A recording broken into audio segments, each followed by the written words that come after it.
आज हम लोग कुछ ऐसे प्रॉब्लम्स देखेंगे यहाँ पे जो जनरली आईसीएससी, सीबीएसई या डिफरेंट कॉम्पिटिटिव एग्जामिनेशंस में पूछे जाते हैं। लेकिन बेसिक मेरा एम ये है यहाँ पे आपका बेसिक क्लियर करना कि ऐसे क्वेश्चंस को अटेम्प्ट अगर आप करने जा रहे हो तो कुछ बेसिक ऑपरेशंस होते हैं, उनको सबसे पहले आपको करना होगा और उसके बाद इस क्वेश्चन को अटेम्प्ट करना होगा। ऐसा करने से ये काफी इजी हो जाते हैं क्वेश्चंस, ठीक है। तो आज मैं आप लोगों को इस 3 बेसिक प्रॉब्लम्स के बारे में बताता हूँ। सबसे पहला problem based on boards and streams, फिर देखेंगे 2 डिजिट्स प्रॉब्लम, ठीक है, और नेक्स्ट देखेंगे प्रॉब्लम बेस्ड ऑन एजेस। तो सबसे पहले हम लोग स्टार्ट करते हैं problem based on boards and streams, right. Okay, so the very first question here is a motorboat takes 6 hours to cover 100 km downstream and 30 km upstream. If the boat goes 75 km downstream and returns back to its starting point in 8 hours, find the speed of the boat in still water and the rate of the stream. Okay, तो question start करने से पहले 2-3 चीजें हैं, जैसे downstream, upstream. क्या concept आपका clear होना चाहिए।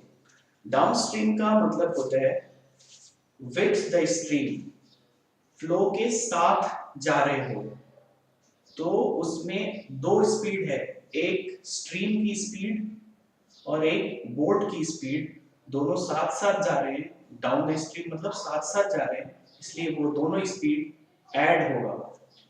Okay, second is the upstream. Upstream का मतलब है अगेंस्ट द स्ट्रीम, बोट जिस डायरेक्शन में जा रहा है, स्ट्रीम उसके अपोजिट डायरेक्शन में मूव कर रही है, लेकिन बोट जा रहा होता है, मतलब बोट को आगे बढ़ना होता है और इसलिए उसकी स्पीड ज्यादा होनी पड़ेगी उसको आगे जाने के लिए, और इसलिए आप बोट के स्पीड से स्ट्रीम की स्पीड माइनस करोगे in the case of upstream, right. So we will start the problem.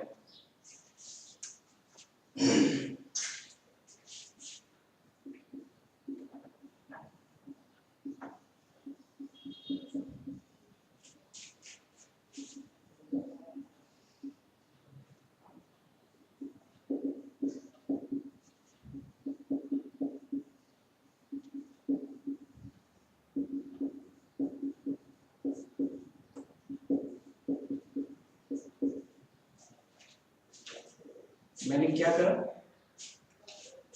मैंने स्पीड ऑफ द बोट और स्पीड ऑफ द स्ट्रीम को x kilometre per hour, y kilometre per hour suppose करा, ठीक है। पहला अब break करके आप क्वेश्चन पढ़ो, उसके अकॉर्डिंग इक्वेशंस बनाओ और फिर उस इक्वेशंस को सॉल्व करना है, राइट। सबसे पहले आपसे कहा जा रहा है बोट 100 किलोमीटर डाउनस्ट्रीम जाता है और 30 किलोमीटर अपस्ट्रीम जाता है, ऐसा करने में वो 6 आवर्स लेता है, राइट। तो आप क्या करोगे,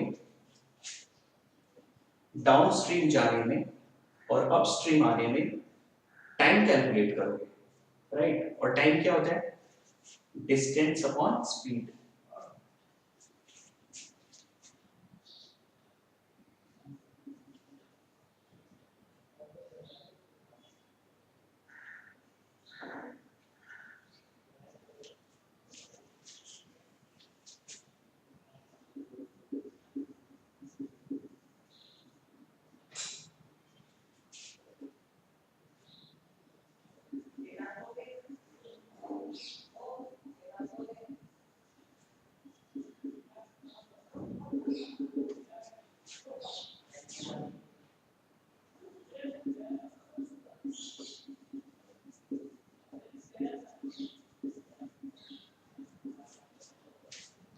मैंने आपको बोला था कि डाउनस्ट्रीम में आपको ऐड करना पड़ेगा, अपस्ट्रीम में आपको माइनस करना होगा। अब आप अकॉर्डिंगली पुट करो वैल्यूज। 100 किलोमीटर डाउनस्ट्रीम, तो डाउनस्ट्रीम में टाइमिंग क्या होगी? Speed, sorry, distance upon speed. तो ये डाउनस्ट्रीम की टाइमिंग हो गई। अपस्ट्रीम की टाइमिंग कैलकुलेट करो।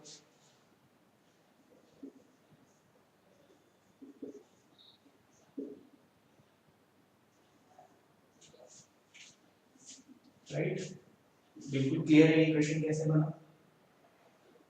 इसको आप सपोज कर लो equation 1। Now we will take the second condition given in the question, okay? And similarly, 75 kilometre downstream जाता है और 75 किलोमीटर ही अपस्ट्रीम वापस आ जाता है, तो टोटल टाइम को 8 आवर्स लेता है।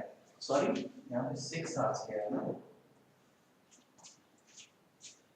तो आप सिमिलरली क्या लिखोगे second equation? 75 upon x plus Y.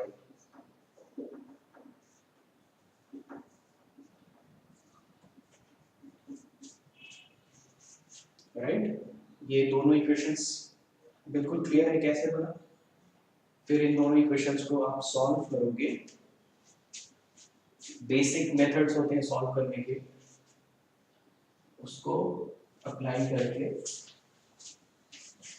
तो you will get the answer.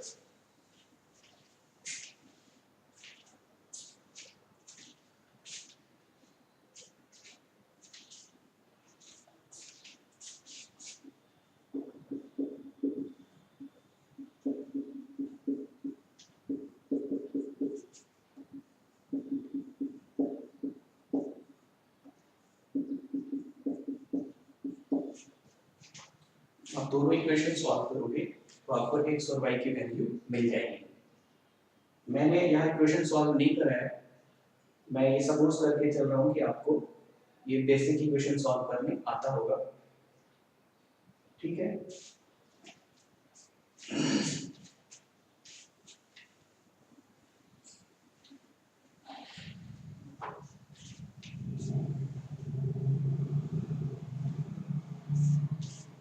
now let us take some another problem based on this very particular Bose and stream, right?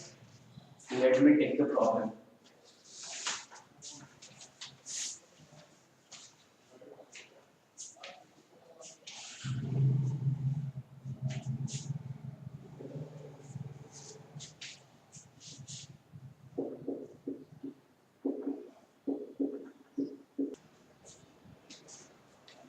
ये जो क्वेश्चन मैंने लिखा बिल्कुल जो आपने प्रीवियस क्वेश्चन सॉल्व करा है उसी के अकॉर्डिंग है।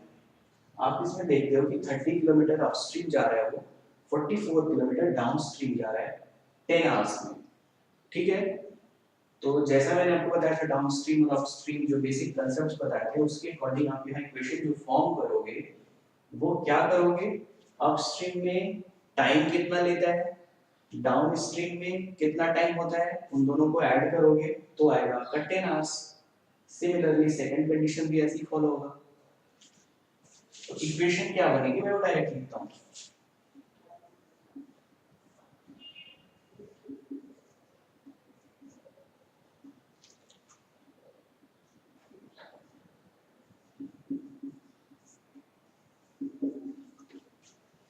x माइनस वाई मैंने अपस्ट्रीम के लिए करा है, इसका मतलब ये हुआ कि x यहाँ पे अब बोट की स्पीड हुई और y स्ट्रीम की स्पीड, राइट? बोट की स्पीड से ही हमेशा माइनस होगी स्ट्रीम की स्पीड, और यहाँ पे डाउन स्ट्रीम के लिए मैंने ऐड किया। तो इस दोनों से क्या निकला आपका? क्या कैलकुलेट किया आपने? टाइमिंग कैलकुलेट करी, that will be equal to 10। Similarly, 40 kilometer upstream, 55 kilometer downstream, that will be 40 upon x minus y, 55 upon x plus y equal to 13, right. फिर आपको ये दोनों इक्वेशन मिल गए और ये दोनों इक्वेशन को सॉल्व करोगे आप तो x और y की वैल्यू आपको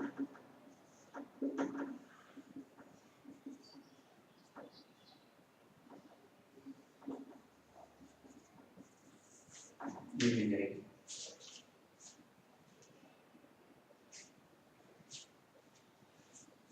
ठीक है, तो बोर्ड्स एंड स्ट्रीम्स के प्रॉब्लम जब भी आप सॉल्व करो तो पहले डाउनस्ट्रीम अपस्ट्रीम में टाइमिंग कैलकुलेट कर लो, फिर आपके लिए बहुत इजी हो जाएगा ये। कभी कभी आपका बोर्ड का स्पीड गिवन होता है क्वेश्चंस में, स्ट्रीम का नहीं गिवन होता है। इस केस में मैं ये मान के चल रहा था कि बोर्ड और स्ट्रीम दोनों की स्पीड नहीं दे रखे हैं आपको, राइट। उस केस में जिसमें कुछ गिवन होता है, जैसे स्ट्रीम दे दिया उसने और बोर्ड की स्पीड नहीं दे रखी है उसने, फिर भी आपको सिमिलर प्रोसीजर फॉलो करना है to get the answer, to solve it easily, right. आप और बहुत सारे क्वेश्चन अटेम्प्ट कर सकते हो अपने बुक से।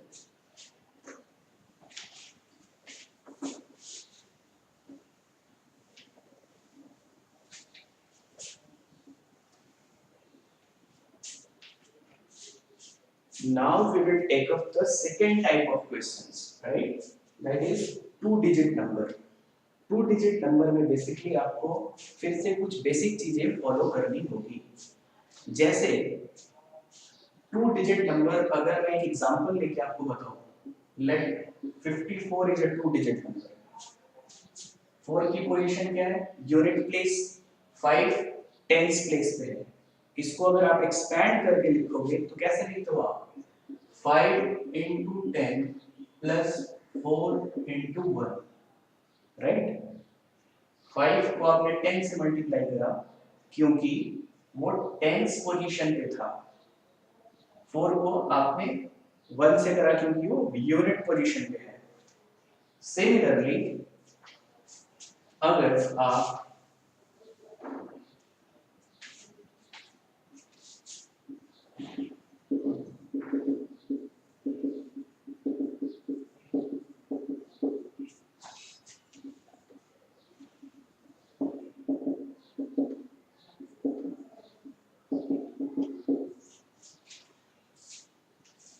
यूनिट प्लेस पे डिजिट x सपोज करते हो और टेंस प्लेस पे डिजिट y सपोज करते हो अगर आप, तो ओरिजिनल नंबर क्या बनेगा? इससे क्या फॉर्म होगा?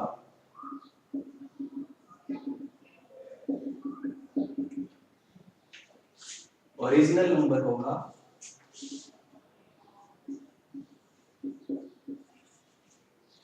10 into y plus x into 1x। Tense place पे था y, इसलिए मैंने उसको 10 से मल्टीप्लाई करा और x को 1 से करा क्योंकि वो था।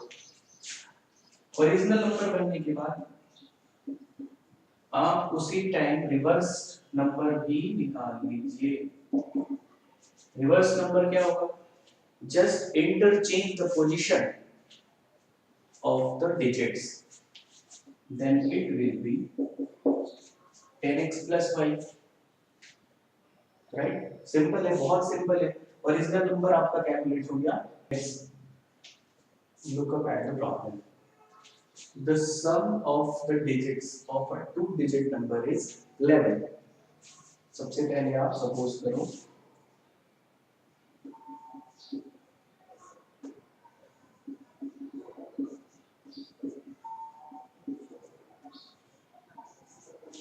यूनिट प्लेस पे आपने x सपोज किया डिजिट को, टेंस प्लेस पे y सपोज किया, तो ओरिजिनल डिजिट क्या बनेगी?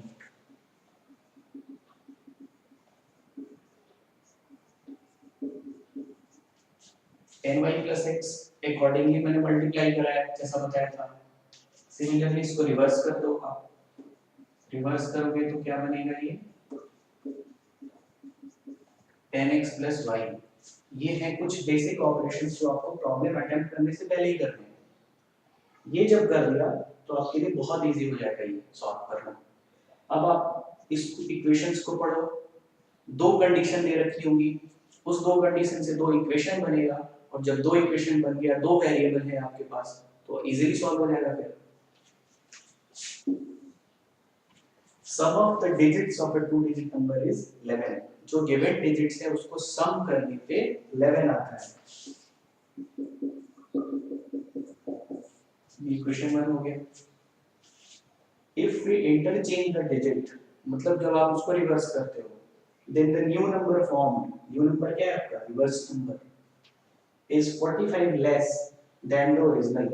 ओरिजिनल नंबर जो भी है उससे न्यू नंबर जो रिवर्स करा है वो 45 कम है।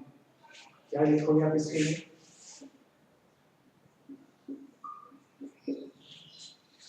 न्यू नंबर कम है 45, तो अगर आप ओरिजिनल नंबर से 45 माइनस कर दोगे तो वो न्यू नंबर के इक्वल हो जाएगा, मतलब रिवर्स नंबर के इक्वल हो जाएगा। समझ रहे हो आप?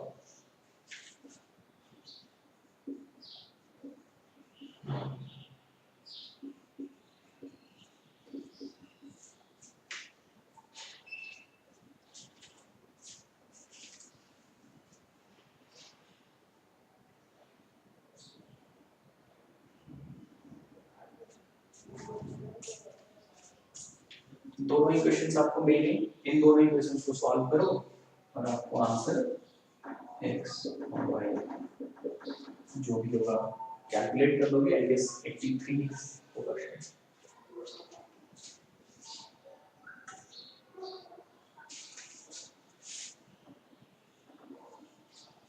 आप सॉल्व करोगे तो ये आंसर आ जाएगा।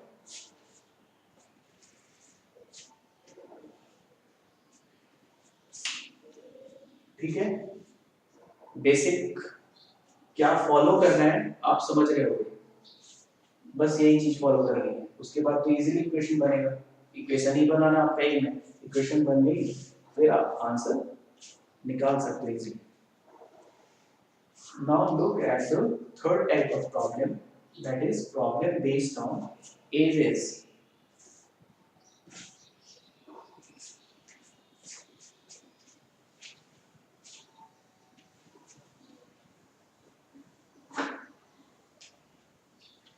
Let me note the problem first, then I will explain, okay?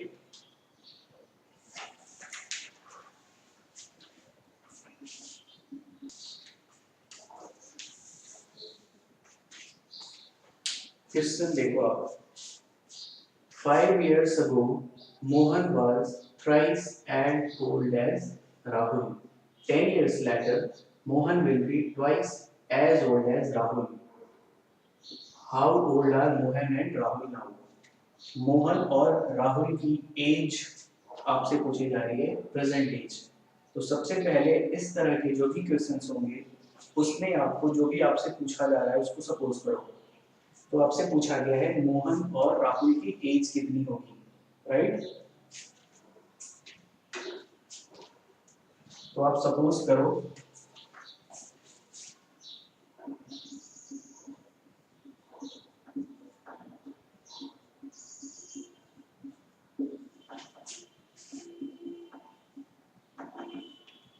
Present as suppose कर आपने मोहन की एक्स और राहुल की वाई।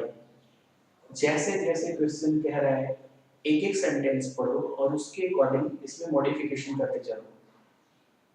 5 years ago, 5 साल पहले की बात हो रही है, राइट? अभी मैंने क्या लिखा है? Present as.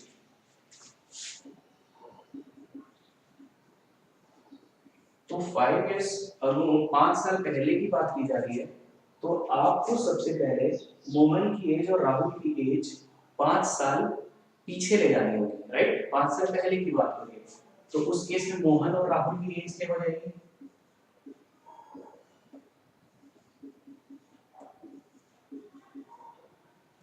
5 साल पीछे हो गया। अब आप अकॉर्डिंगली इसको क्वेश्चन में पुट करो, इक्वेशन में पुट करो according to the given condition. आपसे कह रहा है 5 years ago Mohan was thrice as old as Rahul. 5 साल पहले मोहन राहुल का 3 टाइम्स था। तो आप क्या लिखोगे,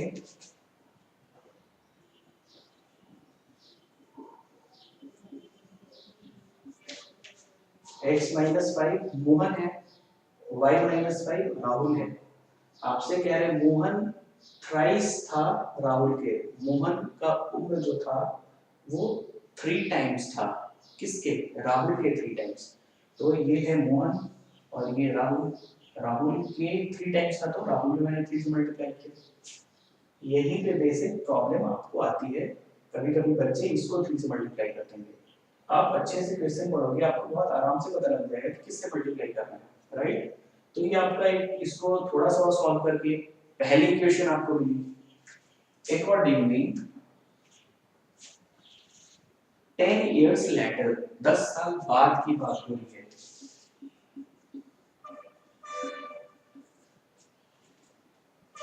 तो 10 साल बाद मोहन और राहुल कितने हो जाएंगे,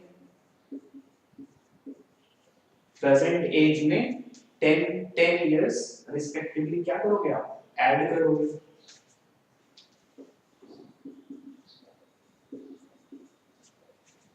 ठीक है, अब क्या है, 10 years later Mohan will be twice as old as Rahul, Mohan Rahul से, राहुल के ट्वाइस हो जाएगा।